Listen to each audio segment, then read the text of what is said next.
વડોદરા શહેર પોલીસ દ્વારા નવાયાર્ડ વિસ્તારમાં સર્ચ ઓપરેશન ગેરભારતીયો અને ગેરકાયદેસર રીતે રહેતા 200 થી વધુ બાંગ્લાદેશીઓ શંકાસ્પદ યુવાનોને પોલીસે ડિટેન કર્યા।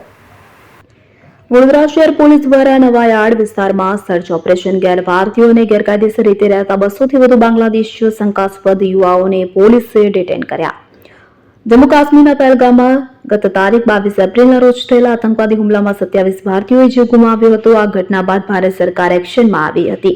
પહેલગામ આતંકવાદી હુમલા બાદ ગુજરાતમાં પણ હાઈ એલર્ટ છે। ત્યારે ગુજરાતમાં ગેરકાયદેસર ઘૂસણખોરી કરી વસતા બાંગ્લાદેશીઓ સામે ગુજરાત પોલીસે લાલ આંખ કરી છે। વડોદરા પોલીસે ઓપરેશન ઘૂસણખોરી હાથ ધરી શહેરના તમામ પોલીસ સ્ટેશન હદ વિસ્તારમાં વધુની તપાસ હાથ ધરવામાં આવી છે। વડોદરા શહેરના નવાયાર્ડ ખાતે પોલીસનું સર્ચ ઓપરેશન કે જેમાં joint police commissioner Leena Patil, Vadodara શહેર police DCP zone 1 Julie Kothiya, Ajay Gadhvi, Gorwa PI K N Lathiya Gadhvi, Fatehganj PI સહિત પોલીસના જવાનો દ્વારા નવાયાર્ડ વિસ્તારમાં રહેતા ગેરભારતીયો અને ગેરકાયદેસર રીતે રહેતા શંકાસ્પદ બાંગ્લાદેશી યુવાઓ 200 થી વધુ યુવાઓને ડિટેન કરતી ફતેગંજ પોલીસ સ્ટેશન ખાતે તથા ત્યાં નવાયાર્ડ નાગેર ભારતીયો અને ગેરકાયદેસર રીતે રહેતા 200 થી વધુ બાંગ્લાદેશીઓ વધુ શંકાસ્પદ યુવાઓને ડિટેન કરી તેઓની પૂછપરછ અને તમામ પ્રકારના પુરાવાઓ એકત્રિત કરવાની કાર્યવાહી હાથ ધરવામાં આવી હતી।